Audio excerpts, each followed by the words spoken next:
Teacher day celebrate करना है, दिल में तो ख्वाहिश है कि हमको टीचर डे सेलिब्रेट करना है, पर दिक्कत ये है कि अगर टीचर डे सेलिब्रेट करेंगे तो पैसा चाहिए, सर को गिफ्ट देना है, नहीं देंगे तो सर क्या सोचेंगे देख कितना है, कैसा लड़का है।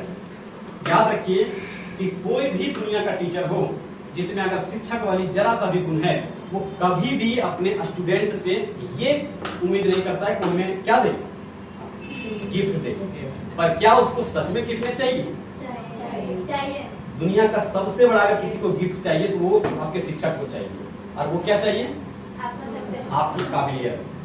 वो बस आपके लिए बस इतना ही दुआ करता है, हर तरह का प्रयास करता है। आप क्लास में कभी उदंडगिरी करते हैं, कभी सोने का प्रयास करते हैं, कभी दिमाग भटकाने का प्रयास करते हैं, सारा कुछ करते हैं, लेकिन वो उसके बावजूद भी आपको क्या करता है, समेटने का प्रयास करता है, कोशिश करता है कि आपको क्या करे, कुछ ना कुछ अपने अंदर डाले ताकि आप क्या हो सके, सक्सेस हो सके। बस एक टीचर का यही ख्वाहिश होता है, इससे ज्यादा ना टीचर को कुछ चाहिए होता है आपसे। मजबूरी ये है कि आज आप महसूस कर रहे होंगे कि आपको कोचिंग में फी देना पड़ता है, आपको लगता होगा कि टीचर क्या है, पैसा दो तो पढ़ाओ। आज के समय में आप नॉर्मली सुनते होंगे कि शिक्षा क्या एक बिजनेस है, जो आप सुनते होंगे, और उसका जो व्यापारी है या फिर जो एजेंट है वो कौन होता है, टीचर होता है। बस पैसा का खेल है, अगर हम आप कोचिंग में आए, पैसा लेके देखें तो अच्छा ज्ञान देते हैं, सब पैसा का खेल है। देखो बाबू, आज का सच्चाई ये कि हाँ, माना कि हम लोग के पास मजबूरी ये अभी है कि चूंकि आपको भी ये एहसास होगा कि जिस कोचिंग में आप बैठे हो, जहाँ पे इस पंखा का हवा ले रहे हो, ये सब क्या पिंटू सर का अपना है? नहीं, ना ही यहाँ के कोई टीचर का है। आप सबको पता है कि इसके लिए हम लोग को क्या देना पड़ता है, रेंट देना पड़ता है। और बस ये मजबूरी है कि हम या फिर सर आपसे कोशिश करते हैं कि आप कुछ अपनी तरफ से कोऑपरेट करें।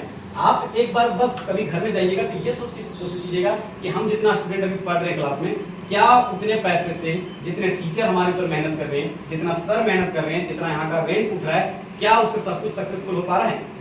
नहीं हो पा रहा है, लेकिन फिर भी कर रहे हैं। इसलिए नहीं कि आने वाला समय में बहुत पैसा कमा लेंगे या फिर अभी लॉकडाउन लगाए ना, आने वाला समय में बहुत सारा बच्चा आएगा, ऐसा एक भी बार हम लोग नहीं सोचते हैं। सर साथ में हम लोग लॉकडाउन में ऑनलाइन क्लास लिए, कोशिश पड़ा तो हम लोग एक्स्ट्रा क्लास करके लिए, लेकिन कभी ये न सर पे प्रेशर बनाया ना स्टूडेंट पे कि आप लोग एक्स्ट्रा पे कीजिए या फिर इसके लिए कुछ कीजिए। क्यों? क्योंकि हम लोग को ऐसा कभी पर्पस था ही नहीं। जब हम लोग शिक्षक लाइन में आए ना, तो पहला पर्पस दिमाग में ये डाल के रखे हैं कि सिचुएशन हमेशा खराब आएगा, और किसी महान इंसान ने कह के रखा है कि अगर आप रास्ते में निकलते हैं ना, तो आप हमेशा अपने सबसे बुरे समय के लिए तैयार रहिएगा। बुरे समय मतलब अच्छे कपड़े पहन के निकले, रास्ते में जूता टाई वाई सब पहन के निकले, और पता चला कि सामने कोई कचरा ऐसा कि पैर पड़ गया। आप इतने बड़े राजा हैं कि अपना जूता तक नहीं खोलते, घर में नौकर रखे हुए जो आपका जूता खोल के खोलता है, पहनाता है, तो उस सिचुएशन में आप क्या करेंगे? तो आपको अपने सबसे बुरे समय के लिए तैयार रहना पड़ेगा कि जरूरत पड़ा तो हम अपना जूता खोलेंगे, और जरूरत पड़ा तो उसको फिर से साफ करके फिर से पहनेंगे। और इसीलिए आज जो शिक्षक आप देखते हैं, चाहे किसी भी जगह पे हो, ठीक है गवर्नमेंट उसको खुश करने के लिए थोड़ा बहुत पैसा दे देता है, वेतन दे देता है, हाँ, पर सब शिक्षक नहीं। कुछ का मेंटेलिटी है कि हमको सिर्फ और सिर्फ क्या करना है, बिजनेस करना है। पर याद रखिए कि जहाँ पे आप आए हैं, यहाँ पे हमें नहीं लगता कि ना कोई कोचिंग का सर और ना ही डायरेक्टर सर आपको कभी जबरदस्ती ये कर सकेंगे या फिर करते होंगे कि पैसा के लिए से। रही बात आप लोग का, आज हम अपने तरफ से ये वादा करते हैं आप लोग से कि जिनको जिनको यहाँ पे पढ़ना है, और जिनको जिनको ऐसा लगता है कि अभी तो अभी हम हैं, एडमिशन नहीं लिए इसलिए हैं, क्यों? क्योंकि अभी तक एडमिशन लिए नहीं, और एडमिशन के लिए क्या चाहिए, पैसा चाहिए। अगर आप में से किसी को भी ऐसा लगता है कि हमको पढ़ना है, पर दिक्कत ये कि मेरे पास पैसा नहीं है, आप सिर्फ एक बार वहां पे बोल दीजिएगा कि हमको पैसा नहीं है, हमको पढ़ना है। अगर जिस दिन सर आपको बोल दिए कि नहीं तुम कल से नहीं आना, गारंटी हम लेते हैं उसका, उसमें हमसे कांटेक्ट कीजिए, फिर कोई भी सर से कीजिएगा, वो आपको फ्री में पढ़ाएंगे। ये हम आज अपने तरफ से बता रहे हैं। आपके बीच में और मेरे बीच में, या फिर आपके बीच में, हम सब टीचर के बीच में कभी भी याद रखिएगा कि पैसा मत आने दीजिएगा, क्योंकि ये आप सब जानते हैं कि पैसा ही एक ऐसा चीज है कि बाप और बेटे के बीच में रिश्ता खराब करता है। और बाप बेटा क्यों, एक पति और पत्नी के बीच में ट्रांसफर होता है। पति का गरीबी स्थिति आता है ना, तो वही पत्नी किसी और के साथ संबंध बनाने लगती है, इसलिए नहीं कि उसको शौक है, इसलिए कि उसका औकात पता चल जाता है कि तो उसके पास कुछ है नहीं। तो कोशिश कीजिएगा कि चाहे आप जैसे भी जिस हालत में रहो, भगवान ठीक है, हम सब समझते हैं, आप हम सब जिस लेवल पे आए, ऐसा नहीं कि हम अमेरिका से आए, मेरा ये सब सिचुएशन नहीं देखा हुआ है। लॉकडाउन में ऐसा नहीं कि सिर्फ हमारा स्थिति, इनका स्थिति खराब हुआ है, आप सबका भी स्थिति खराब हुआ है। परिवार में किसी का पापा बिजनेस करते थे, कहीं पे कुछ करते थे, किसी का हो सकता है कोई साथ छोड़ दिए, ऐसा स्थिति सबके साथ आया हुआ है। और इसके बावजूद भी आप हिम्मत किए यहाँ पे आने के लिए, तो याद रखिएगा कि पैसा के लिए कभी भी रिश्ता कंप्रोमाइज मत कीजिएगा। पैसा देंगे तो पढ़ने मिलेगा, नहीं देंगे अरे ठीक है, थोड़ा सा मजबूरी हो जाता है कि सर को मजबूरन आपको बोलना पड़ता है। यहाँ पे पिछले बैच में आप एक हैं, बहुत सारे स्टूडेंट ऐसे हुए जिन्होंने स्पष्ट कर दिया चाहे वो लड़की थी चाहे लड़का था, जो भी था, नाम तो नहीं बताएंगे उसका, उन्होंने ये कह दिया कि सर मेरे पास क्या सिचुएशन है वो बताया ही, साथ में बताया कि हम पैसा नहीं दे पाएंगे। और सर गवाह हैं, हम लोग खुद कंप्रोमाइज करके उन लोगों को फ्री में पढ़ाएं। और कुछ ऐसा स्टूडेंट ऐसे रहे जो दे सके अपने से। जब विदाई उन लोगों का होने वाला था, जब लास्ट क्लास होता था, तो साल भर फ्री पढ़े। हम लोग एक बार उसको नहीं बोले कि आप पैसा दीजिए, लेकिन जब जिस दिन जा रहे थे उस दिन खुशी से कोई 1000 रुपया, कोई 500 रुपया, जो भी जिसको मन में आए सर पे पैकेट में दीजिए, सर हमने जितना दिन पढ़ा ये हम अपने खुशी दे रहे हैं। किसी को ये नहीं बोला गया कि नहीं ना तुम आप साल भर पढ़ा, पैसा दे के जाओ। तो ये होता है शिक्षक। आप जो देखिए ये जो गिफ्ट वगैरह लाए, ऐसा ठीक है, आपको कुछ खुशी हुआ, दिल में आया कि नहीं सर को कुछ हम लोग को या फिर कुछ याद के लिए देते हैं, अच्छी बात है, ऐसा कोई ये नहीं है। लेकिन अगर नहीं लाए तो ये सोचिए, मत सोचिएगा कि ना टीचर मेरे बारे में क्या सोचेंगे।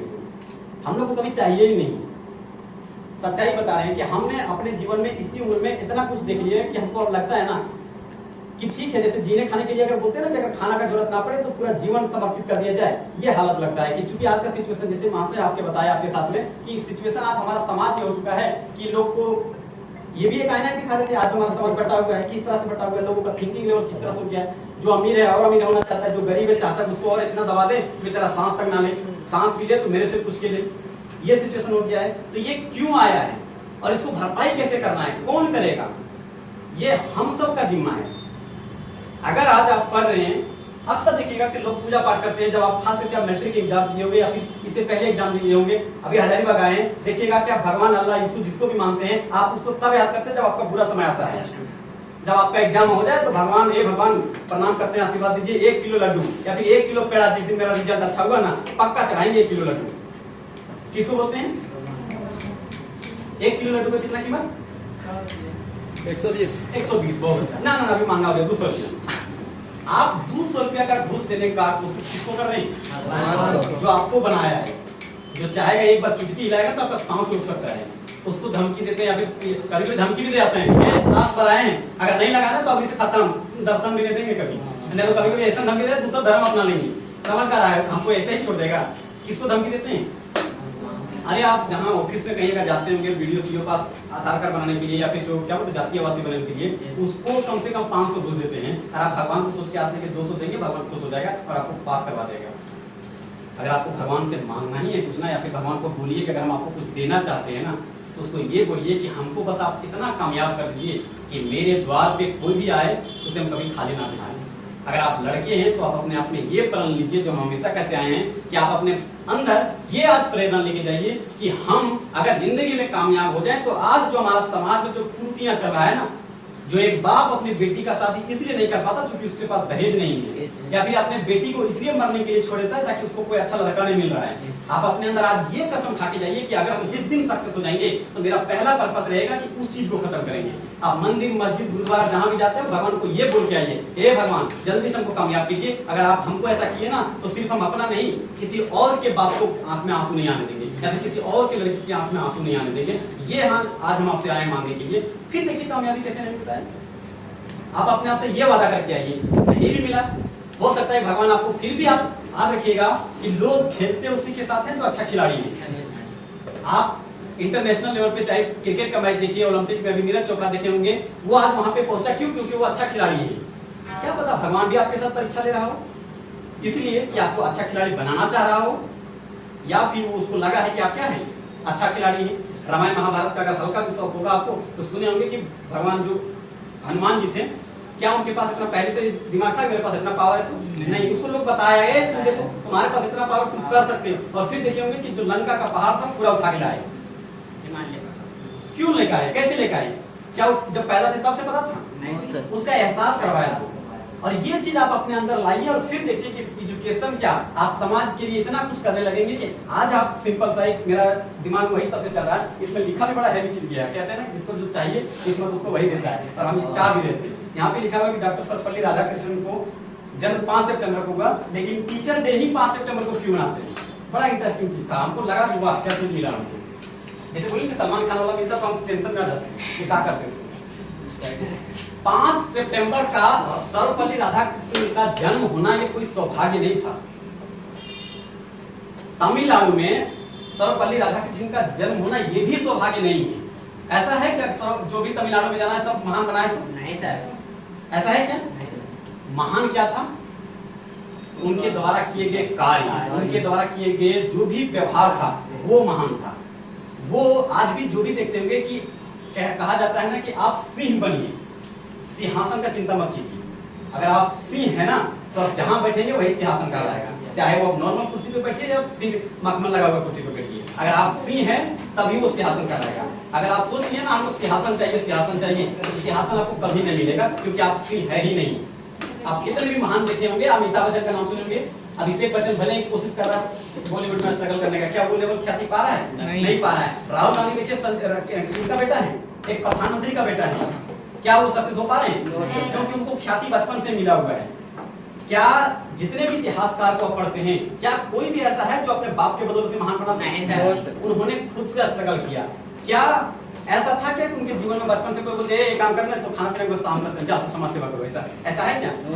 बहुत सारे ऐसे लोग आप स्वामी विवेकानंद से लेकर के जिनके भी बारे में पढ़े होंगे, जब शिकागो वो भाषण देने के लिए गए थे उनके सोने के लिए जगह नहीं था। और वो आपको पूरा डिटेल जब पढ़ेंगे तो पता चलेगा कि पुलिया में वो रात भर गुजारे थे और वैसे ही सोते थे। क्या उनका दिल नहीं था कि जो हम जो कर रहे हैं, अगर एक सामने वाला बैंक है या फिर सामने वाला होटल है, जाकर 4 गिलास बेचते हैं, इतना सारा खाना मिलता है, 200 पैसे देकर आराम से होटल में सोतेंगे, जैसा आज हम लोग करते हैं। कर सकते थे कि नहीं? क्यों नहीं किया?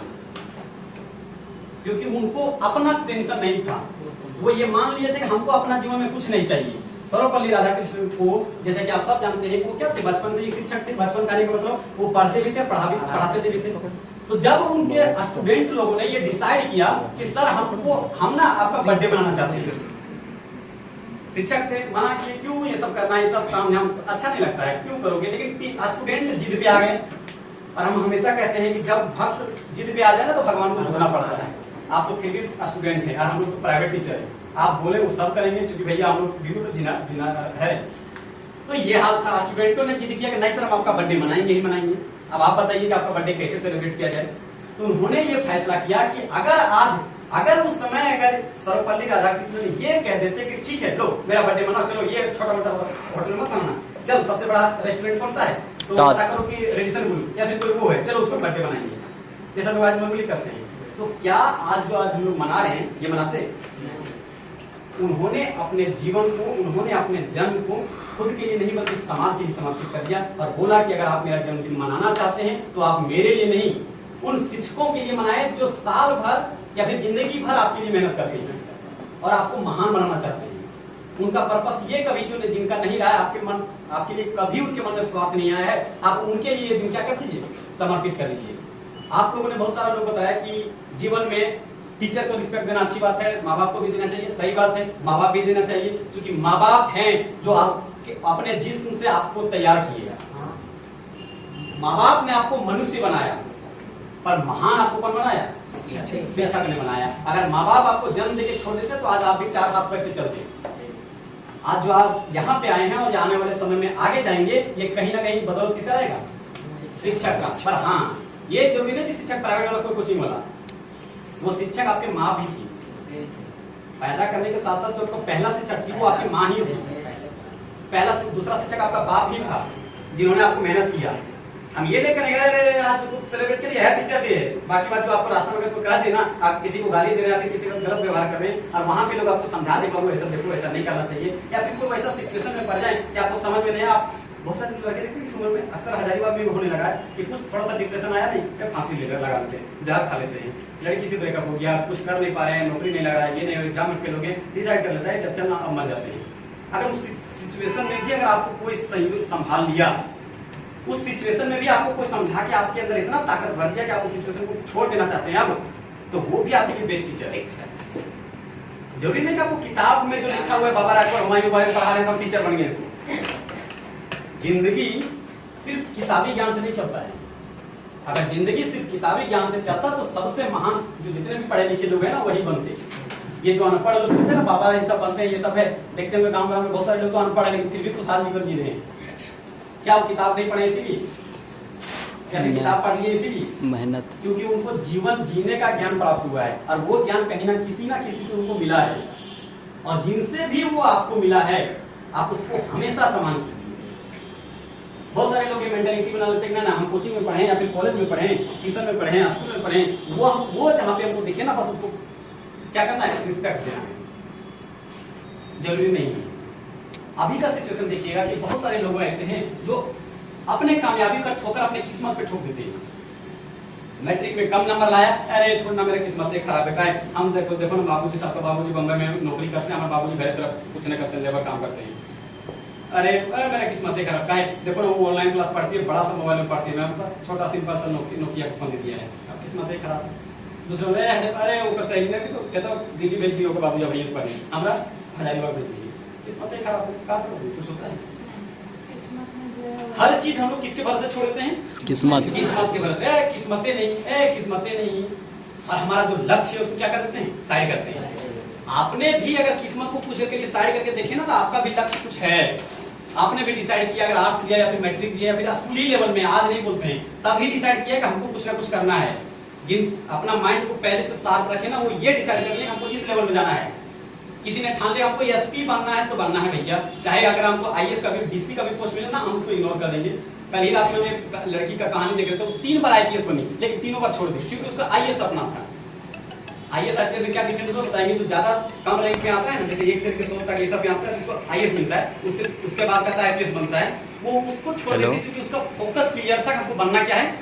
हेलो, क्या वो 3 बार या 2 बार जब वो आईपीएस बनी थी, उस समय अगर वो चाहती वो अपनी किस्मत भर से छोड़ सकती थी। ए छोड़ो ना, हमारी किस्मत खराब है, देखो दुनिया भर का बन रहे, आईपीएस से बन रहे, मेरा किस्मत खराब, भगवान गलत आदमी बना दिया तो उससे मत दुश्मनी जा, आई किस्मत खराब है। तो हम लोग क्या कर रहे हैं? लक्ष्य को कंप्रोमाइज कर दे रहे हैं, किसके नाम पे? किस्मत के नाम पे। किस्मतें नहीं है। पढ़ने आए थे हजारीबाग, सोचे थे कि जाएंगे, मैट्रिक लेवल पे ठीक से नहीं पढ़े थे, हजारीबाग जाएंगे वहां पे पढ़ेंगे, बड़ी मेहनत था, लेकिन किस्मतें देखो 2020 में इंटर आए हैं, सोचे फर्स्ट ईयर, 2021 में 12th 11th में दियो, क्या लग गया? किस्मत खराब। आप लोग भी 11th आए हैं, कॉलेज सोचे थे ये करेंगे वो करेंगे, देखो किस्मत खराब। अगर कहीं और थोड़ा किस्मत खराब हुआ तो 12th में अगर 2022 में भी लॉकडाउन लग गया, किस्मत खराब। तो हम लोग जो थोप दे रहे हैं अपना बदनामी, वो किस पे थोप दे रहे हैं? किस्मत पे थोप दे रहे हैं कि ये हमसे ना हो पाएगा। ये सबसे बड़ा गलती है हम सबका। क्या ऐसा करना चाहिए?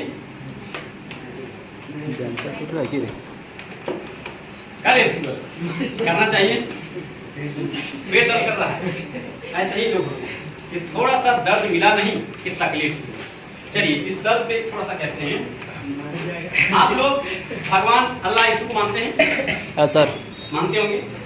आप लोगों ने, जिन लोगों ने, अच्छा कितने लोग मंदिर को देखे? मंदिर को देखे? अरे भगवान मान ना मानी कोई दिक्कत नहीं, मंदिर देखे होंगे। मंदिर के बाद सीढ़ी वगैरह सब बना होता है। हाँ। अब टाइल मार्बल से बड़ा महंगा पत्थर का बना है, अंदर भगवान भी है। भगवान कौन सा धातु के बने हैं, कौन सा मटेरियल के बने हैं? एल्युमिनियम। और बाहर जो सीढ़ी लगा है वो किससे बना है? मिट्टी, पत्थर। तो भी क्या है? तो या तो हम लोग गुरुवर हैं जो भगवान को पत्थर मान रहे हैं, या फिर पत्थर को भगवान मान रहे हैं, या फिर वो सीढ़ी में पत्थर ले रहा है उसको कहीं भगवान मान रहे हैं। क्या डिफरेंस है दोनों में? जो मंदिर के अंदर है वो भी तो पत्थर है, हम लोग उस पे लेके जाते हैं दूध, हे भगवान तो इस बार पक्का बड़ा पार लगा दीजिएगा।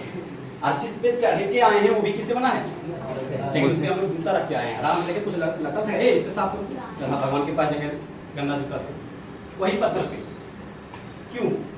पहचान के कारण सर, उसका पहचान हमने सोच लिया है कि वो भगवान है। दिक्कत ये है हम लोग के साथ नहीं, दिक्कत उस पत्थर के साथ। जिसने जितना ठोकर खाया वो उतना ही महान बना, और जो जितना ठोकर खाया, हर तरह का दर्द सहा, हर तरह का चोट सहा, हर तरह का मौसम सहा, और सब कुछ सहने के बाद जो नहीं टूटा वही मंदिर के अंदर लगा। और जो थोड़ा सा भी उस पर चोट लगा नहीं कि बोला भैया प्रणाम, हमसे ना हो पाएगा, ना ना ना हम गरीब घर के हैं, अरे हम देहात के हैं, अरे हमसे ना हो पाएगा। और जो उसने इस चीज पे नखरा बनाया, जो बहाना बनाना शुरू कर दिया, वो पत्थर कहाँ लगा? सीढ़ियों में लगा। और उन पत्थर पे आज हम लोग क्या लगा के जाते हैं? पैर लगा के जाते हैं। और जो दर्द सहा, आज उसके सामने हम लोग पानी नहीं दूध डालते हैं। आप धर्म को माने ना माने, लेकिन इन सब चीजों को बेसिक सब मतलब समझ के चले कि आप अगर अपने जीवन में थोड़ा सा भी अगर दर्द से डर रहे हैं तो याद रखिएगा कि आपका भी हश्र वही पत्थर के समान होगा जो मंदिर के बाहर लगा हुआ है। और अगर आप थोड़ा सा भी दर्द झेलिए, अच्छे से अपने अंदर मेहनत कर लिए, तो आप भी वो पत्थर बनेंगे जो मंदिर के अंदर है, और फिर देखेंगे ये तो बहुत लोगों का एक कहावत है, ऐसा होता है क्या? ऐसा कैसे होता है बताइए तो। लोगों के फीलिंग को जो से कहावत के रूप में पेश किया गया था। हाँ, कि लगे बताएं कि ठोकर सहिएगा तो आप मंदिर के जैसे क्या आपके भी दूर से नहलाया जाएगा, लोग आपके भी सामने प्रणाम करेंगे? इसे बिल्कुल करेंगे। मतलब वही कि पोजीशन अच्छा मिलेगा उस समय भगवान की जैसा पूजे जाएंगे। आप अभी अच्छे से पढ़ लिख गए, आप आईएएस बन गए, आईपीएस बन गए, तो हम बोले ना कि आप लड़की है लड़का है मैटर नहीं है, आप शादीशुदा है कुंवारे हैं मैटर नहीं है, काला है गोरा है मतलब नहीं है। आप एक बार खांस दीजिए तो बाहर वाला जो चौकीदार चार को बैठा रहेगा उठ के गए मैडम खांसी कुछ दिक्कत हो गई, ये देखो रे कुछ क्वेश्चन पूछ दिया मैम को पानी का लेवल ठीक है जो गिलास में इतना है पानी को वाली टॉप जा मैडम तो बेचारी सच में खांसी आया था, उससे मेरे खांसी कैसे हो जाता है? ये क्या है?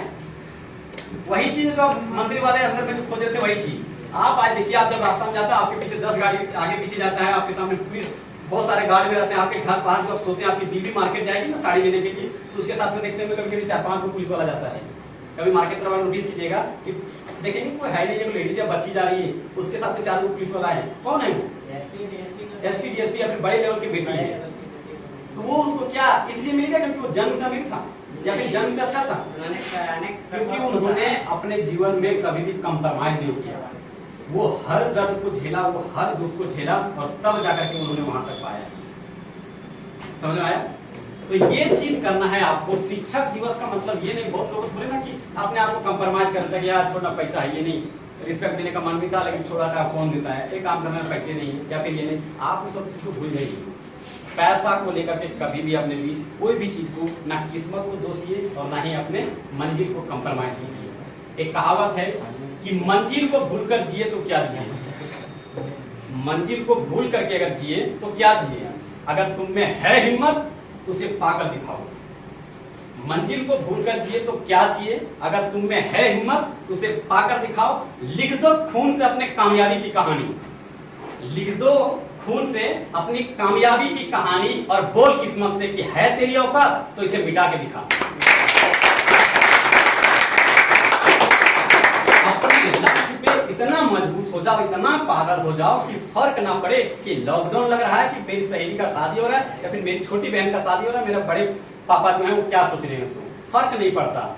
आप अभी हजारीबाग आए, अगर आपका फोन 2 मिनट के लिए बिजी हो जाए ना तो आपका दोस्त सहेली सखी जो भी माँ बाप है सब आना शुरू हो जाए, बेटी मेरा बिगड़ गई, बेटा मेरा बिगड़ गया, अभी से फोन आना बीच शुरू हो गया। अरे भाई किससे बात कर ले, कोई समझने वाला नहीं है। आपको हर चीज पे आपको अपना देना पड़ता है, क्या होता है उसको क्या बोलते हैं, सफाई देना पड़ता है। गुड। अगर आप अभी यहाँ तक आए, अगर घर एक फोन कर देंगे ना कोचिंग में क्या कर रहे थे, कोचिंग में सुबह तो चलता है ही बाहर, कौन कोचिंग था, टीचर डे इतना देर टीचर डे कहाँ होता है। आप अभी उस स्टेज पे हैं, आप इस चीज को भी नहीं झेले ना। अगर आप मान लीजिए ना बाबूजी बोल रहे हैं कि 7 से 8 पहले घर आ जाना और क्लास चल रहा है 9 बजे तक, एक काम करते हैं क्लास में मैं बाबूजी बोल रहे हैं, आप एक बार काबिल तो बन जाइए बाबूजी का। आपके पति भी परमिशन लेंगे कि मैडम आज आपसे मिलना चाहते हैं, आप बोले सॉरी अभी हमको समाज सेवा करना, वहाँ जाना है ड्यूटी। किस्मत को लेकर कहते हैं कि नॉर्मली लोग कहता है कि मुझे कामयाब होने का कोई खास शौक नहीं है या फिर कोई खास वजह नहीं है, मुझे कामयाब होने का कोई खास वजह नहीं है, बस एक जिद है कि अपने किस्मत को उसकी औकात दिखाने का, कि देख तेरी औकात क्या था। तुम जो हमेशा बोलता था ना कि तुम हजारीबाग गया कुछ नहीं होगा, आज आप साइकिल के पंचर उंचर बनाना सीखो, आखिर ये काम करो, बाबूजी को बोलो कहीं साइकिल दुकान या फिर राशन दुकान खोल देगा, संभालो बिजनेस, हजारीबाग गया कुछ नहीं होगा तुमसे। तो हम वो आपके अंदर भी ऐसा देखिए, कभी देखिएगा नॉर्मली लोग एक एज हो जाता है ना अभी आप, तो आपको ना अपने आप पे फैसला पे शक होने लगता है कि जो हम फैसला किए वो सही भी है या गलत है। आप अगर घर में जिद करके जो आए ना हजारीबाग, किन्हीं का बाबूजी बोलते हैं ये काम करना, पैसा पूरी है नहीं, कमाई भी नहीं हो रहा है, काम को तुम मत जाओ करने के लिए, घर तरफ हम काज करेंगे, तो आपने जिद पे अड़ गया ना, हम खेल करेंगे, हम मर जाएंगे लेकिन हम हजारीबाग जेबे करेंगे। अगर आप हजारीबाग आए और 2-4 दिन या महीना दिन के बाद आपको ये रियलाइज होने लगा कि हम गलत फैसला किए, बाबूजी ठीक है बोलते स्थिति खराब था, ये चीज अगर आपको आने लगा तो सर मानना चाहिए अपनी मेहनत पे और अपने काबिलियत पे और अपने विचारों पे कि आपको अभी से इतना कमजोर कर दिया, क्योंकि जिंदगी का असली दर्द तो भी बाकी है। और ये दर्द कब शुरू होगा, जब आप ग्रेजुएशन कर जाएंगे, जब आप एमए कर जाएंगे, जब आप बीएड कर जाएंगे और जब आप